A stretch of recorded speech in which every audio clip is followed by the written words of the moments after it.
Our stock market is underperforming. Why? We'll look at whether Paul Rickard is a 7,000 man like I am, and we're going to look at the companies and stocks that could do well in 2018. I'm Peter Switzer. I'm Paul Rickard. And we're mad about money.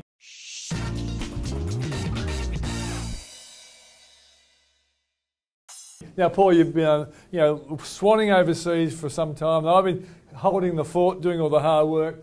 I'm kind of staggered why our market is not doing well. Stock market's not doing well, but the economic data is looking really good. Yeah, good point, Peter. In fact, we've underperformed the US markets in January, up around about 7%. Our market down still. Right? So crazy. 7% performance gap now over 24 days, whatever it is.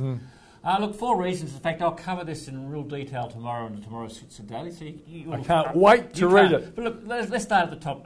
First of all, and most importantly, earnings growth. Right, the US market has really been driven by earnings growth. Yep. We aren't seeing that yet in Australia. You know, our banks are largely growthless. We've got problems with Wesfarmers and Woolworths as they fight out the supermarket wars. Telstra's got its own challenges. Getting some growth, obviously, for our resource companies, but we need more earnings growth. So maybe we'll get that in the February reporting season. Let's hope. Fingers crossed on that one. Some better statements, if not looking back historically, at least outlook statements. And we're seeing a bit in the retail side, Peter, as you've mentioned before.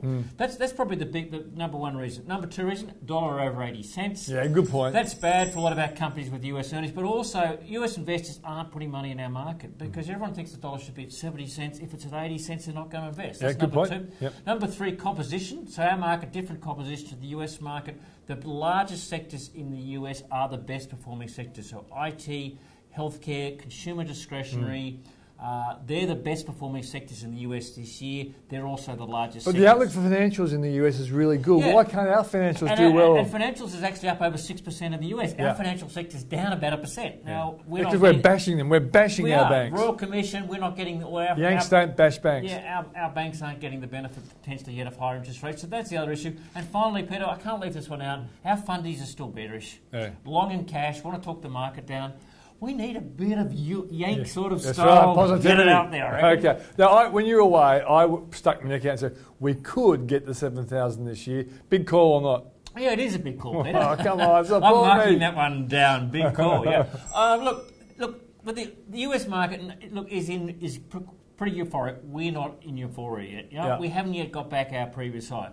So, look, I wouldn't rule 7,000 out, but I think we're going to need to see economic conditions are good. Global economy growth is good. We need to see better earnings. If we get earnings growth in our company's shares, then I think our market can keep on rallying. Okay, and that's really what the one thing to look out for. I thought you'd been the glass half empty guy would say that, but still, we're a team. Let's go to the last one. The companies or the stocks that you like. I think resources are going to keep doing well this year. I can't imagine them jumping up to the same magnitude as last year, but they're still going to do well. But what do you like? Yeah, Paul? I think you've got to stay at least index weighted resources. I've said that for the last couple of years. Yeah. My record, your record, Peter, trying to predict bottoms and tops in commodity cycles, pretty difficult. Yes. But they're in clear uptrends. So stay with it. If you're long BHP, long Rio, long Woodside or Oil Search, you hang on. And Fortescue too. Fortescue, hang on. I think Fortescue is a standout company to look at if you don't have exposure there. Yeah. That's where I am. Banks, with you, Peter. I think banks are going to do well. Not market wisdom. Everyone hates banks at the moment. Royal Commission. I think the market's going to get tired of that stuff, right? Yeah. So I think there's value. Buy them on the dips. I think there's value to be found in the banks. I think they're the sectors to look at. I think some of the ones that the high growth type sectors that we did last year, everyone wanted to buy the sort of the REAs and those other companies. I think they're going to suffer a bit this year. I think we're getting a bit of rotation back into some of the more traditional sectors. What about you? Yeah, I like the index too. As I said, if I think 7,000 is a possibility, even if you get the 6,700, you're still going to make about 13% just buying the best 200 companies. I also think our dividend growth fund will do well because I think, as you said, the banks will do okay. We'll sneak up, and we're a bit below the index, but we get a bigger dividend. So I think I'd be playing that kind of game, and I think if you do, we'll have a pretty good year. And my caution to the banks is we are clearly out of sync with the market. The market doesn't think that. CBA reports in a couple of weeks' time. That's a really important report.